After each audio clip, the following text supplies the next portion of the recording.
নমস্কাৰ। আজি মাৰ্কেটখনৰ যিটো ট্ৰেণ্ড আছিলে আপোনালোকে যি চাই মাৰ্কেটখনৰ ৰিয়েকশ্যনটো কেনেকুৱা হ'ল আজি।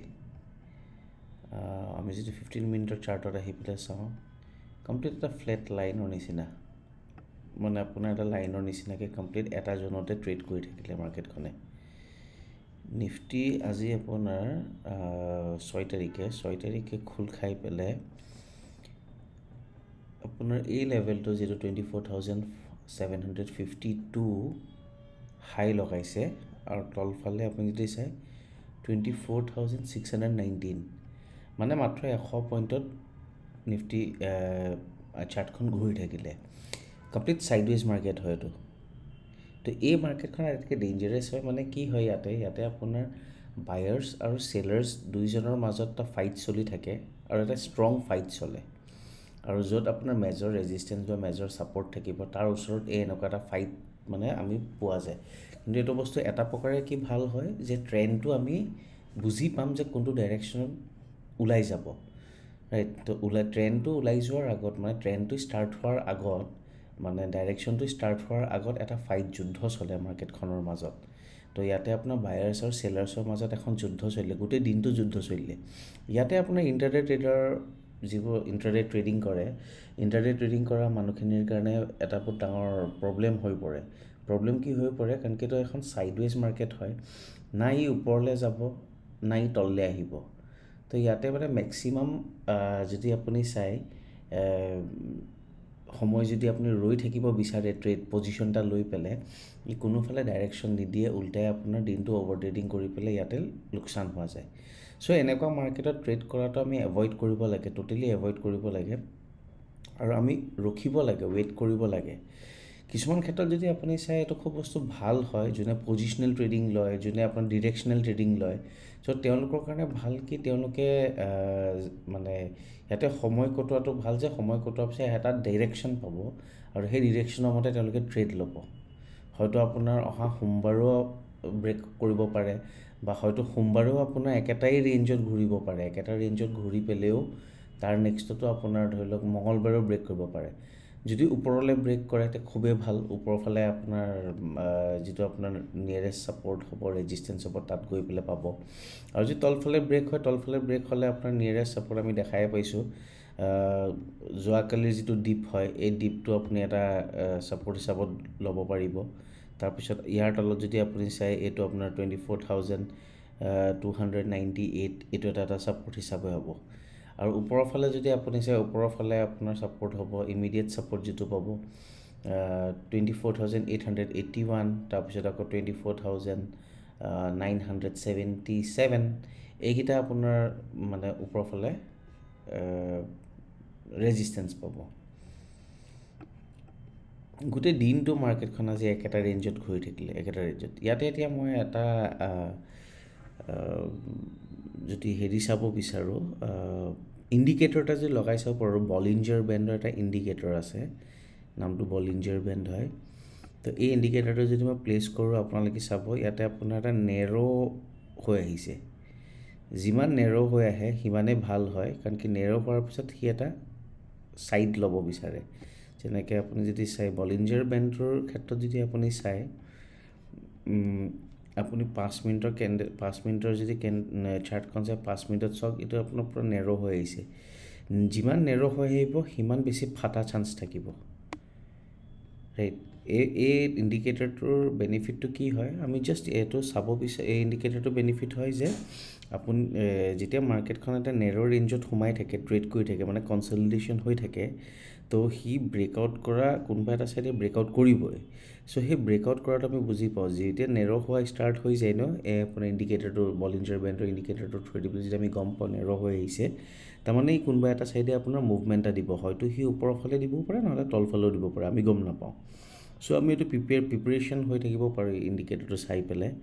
15 মিনিটত যদি চাওঁ, 15 মিনিটতো আপুনি দেখা পাব যে নেৰ' হোৱা ষ্টাৰ্ট হৈছে।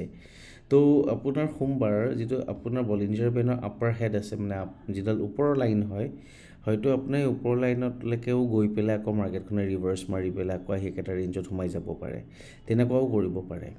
তো যেতিয়ালৈকে এইটো বস্তু স্কুইজ মানে আপোনাৰ নেৰ' একদম সৰু হৈ নাযায়, সৰু হৈ যোৱালৈকে মানে এইটো 5 মিনিটৰ চাৰ্টখনত যদি আপুনি চাই এইটোতো সৰু হৈ গৈছে, ৰাইট। কিন্তু 5 মিনিটৰ চাৰ্টত চোৱাৰ পিছত 15 মিনিটত যদি চাই এতিয়াও অকণমান সময় বাকী আছে, বা এনেকুৱা কোনো কথা নাই যে 15 মিনিটতো পূৰা একদম সৰু হ'বই লাগিব তেতিয়াহে ফাটিব।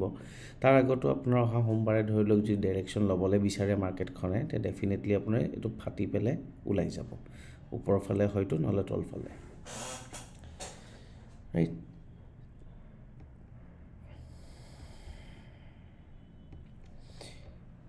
চ' এতিয়া এটা বস্তু চাব যে মাৰ্কেটখনে যোৱাকালি যিখন মাৰ্কেট আছিলে বহুত বেছি ভলেটাইল মাৰ্কেট আছিলে যোৱাকালিৰ মাৰ্কেটখন। কাৰণ কি মাৰ্কেটখন আপোনাৰ যোৱাকালি আপুনি যদি চাই, কিন্তু আজি যদি ডেইলি কেণ্ডেলত যদি এটা বস্তু আপোনালোকে আগতে চাব যায় যে ডেইলি কেণ্ডেলত আপোনাৰ বহুত ধুনীয়া এটা আপ ট্ৰেণ্ডত চলি আছে মাৰ্কেটখন। মানে মই যেতিয়া যিহেতু আপোনালোকক কৈছিলোঁ যে এই ট্ৰেণ্ডটো এইটো যিটো জ'ন হয় 24,550 বা 24,550 যিটো জ'ন হয়, সেইটো ব্ৰেক কৰাৰ লগে লগে প্ৰাইজ একশ্যনটো ব্ৰেক হৈছে। ব্ৰেক হোৱাৰ লগে লগে আমি মানে বুজিব পাৰিম যে সি ট্ৰেণ্ডটো চেঞ্জ কৰিব বিচাৰিছে, ৰাইট। কিন্তু আপোনাৰ যোৱাকালি এইটো ব্ৰেক কৰিলে, যোৱাকালি ব্ৰেক কৰি পেলাই সেই ওপৰটো ক্ল'জ দিলে। তো এতিয়াও এটা বস্তু আৰু এটা কনফাৰ্মেশ্যনৰ কাৰণে আমি এটা বস্তু চাব লাগিব, যেনেকৈ আমি আৰু এটা ইণ্ডিকেটৰ আছে, নামটো ফিবনাচি বুলি কয়। ফিবনাচি ওপৰৰ পৰা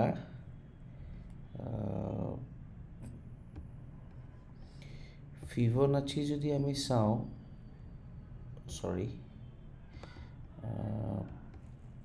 একদম টপৰ পৰা যিটো হাই বনাইছিলে, হাই বনোৱাৰ পৰা তললৈকে যদি আমি লগাই পেলাই চাওঁ, এতিয়াও 50% আপোনাৰ ক্ৰছ কৰা নাই ট্ৰেণ্ডটোতো চেঞ্জ হোৱা, এই প্ৰাইজ একশ্যনটো ভাঙাটোতো আমি দেখা পাইছোঁ, এইটো যে ভাঙিছে সেইটো আমি ইয়াতে বুজিব পাৰিছোঁ। কিন্তু তথাপিও এটা ফুল কনফাৰ্মেশ্যন তেতিয়াহে আমি ল'ব পাৰিম যেতিয়া এই 50% ক্ৰছ কৰি পেলাই ওপৰত ক্ল'জ দিব, ৰাইট। তাৰপিছত ধৰি লওক আপোনাৰ 50% আপোনাৰ ওপৰলৈ গৈ পেলাই 50%ৰ লেভেলটো এইটো হয়, মানে 24,771, ৰাইট। এই জ'নটো 24,771 জ'নটো যেতিয়া ক্ৰছ কৰি পেলাই সি এবাৰ ৰিট্ৰেচ কৰি যেতিয়া ওপৰলৈ যাব, যেতিয়া হায়াৰ ল' পেটাৰ্ণ বনাই ষ্টাৰ্ট হ'ব, তেতিয়াহে আমি বুজিব পাৰিম যে না ট্ৰেণ্ডটো এতিয়া চেঞ্জ হৈছে, ৰাইট।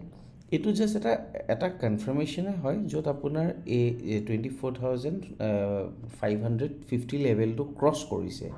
ক্ৰছ কৰাৰ পিছতো সি যেতিয়া ওপৰতকৈ ছাষ্টেইন কৰিছে নে নাই, সেইটো বস্তু আমি ফিবনাচিৰ 50% যোৱাৰ পিছতহে আমি বুজি পাম, ৰাইট। চ' একৰ্ডিংলি তেনেকৈ আমি প্লেনিং কৰিম মাৰ্কেটখন চাই পেলাই। আৰু এটা বস্তু কি ভাল হয়, আপুনি ডেইলি কেণ্ডেলত যদি চাই, আপোনাৰ ইয়াৰ পৰা ট্ৰেণ্ডটো ৰিভাৰ্চেল হৈছিলে নৱেম্বৰৰ আপোনাৰ 22 তাৰিখৰ পৰা ট্ৰেণ্ডটো ৰিভাৰ্চেল ষ্টাৰ্ট হৈছিলে। আৰু ইয়াতে আপোনাৰ হায়াৰ ল' টাইপ এটা বনাইছে, তাৰ পৰা গৈ পেলাই আকৌ হায়াৰ ডাইৰেকশ্যনত গৈ আছে। চ' আপুনি যদি চাই এদিন, দুদিন, 3 দিন, 4 দিন, 5 দিন, 6 দিন কণ্টিনিউ আপ ট্ৰেণ্ডত গৈছে মাৰ্কেটখন। তো এটা ৰিট্ৰেচমেণ্ট হয়তো আপোনাৰ ইয়াতে মাজে মাজে পজ লৈছে, সেইটোৱে আমাৰ কাৰণে এটা ভাল হেৰি হয় যে মাজে মাজে পজ লৈছে, ইয়াতো ৰেড কেণ্ডেল বনিছে, ইয়াতো ৰেড কেণ্ডেল বনিছে। তো আমি ইয়াতো আশা কৰিব পাৰোঁ হয়তো সি আকৌ ওপৰলৈ যাব পাৰে, বা নহ'লে মাৰ্কেটখন এনেকৈও যাব পাৰে, এবাৰ তললৈ আহি ডিপ এটা মাৰি আকৌ ওপৰলৈ যাব পাৰে, যিটো আপোনাৰ হায়াৰ হাই হায়াৰ ল' পেটাৰ্ণ হয়। হায়াৰ ল' যিটো পেটাৰ্ণ হয়,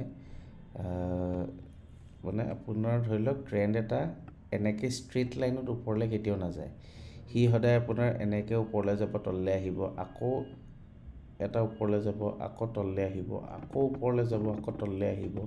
তো এনেকুৱা ধৰণৰ হয়, মানে আপোনাৰ এই যিটো টপ বনাইছে এইটো আপোনাৰ হায়াৰ হাই হ'ব, আৰু এইটো হায়াৰ ল', আকৌ এইটো হায়াৰ হাই, আকৌ এইটো হায়াৰ ল', মানে এই টপটোতকৈ এই টপটো ওপৰত মানে হ'ব লাগে, তেতিয়াহে আমি হায়াৰ হাই বুলি বুজি পাম। তাৰপৰা এই যিটো ডাউন হয় তলত, এইটো আপোনাৰ এইটো ল'তকৈ ওপৰত থাকিব লাগে, বা ওচৰে পাছৰে থাকিলেও হ'ব, ইমানটো লেভেলত আহি পেলাই গ'লেও কোনো কথা নাই, ৰাইট?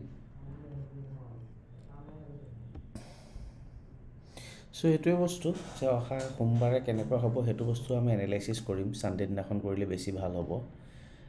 আমি দেওবাৰে আপোনাৰ সোমবাৰৰ ৰিয়েকশ্যনটো কেনেকুৱা হ'ব আৰু নিউজৰ মানে এই দুদিন ধৰি লওক শনিবাৰ, আজি শুকুৰবাৰ হৈ গ'ল, কাইলৈ দিনটো আছে, পৰহিলৈ দিনটো আছে।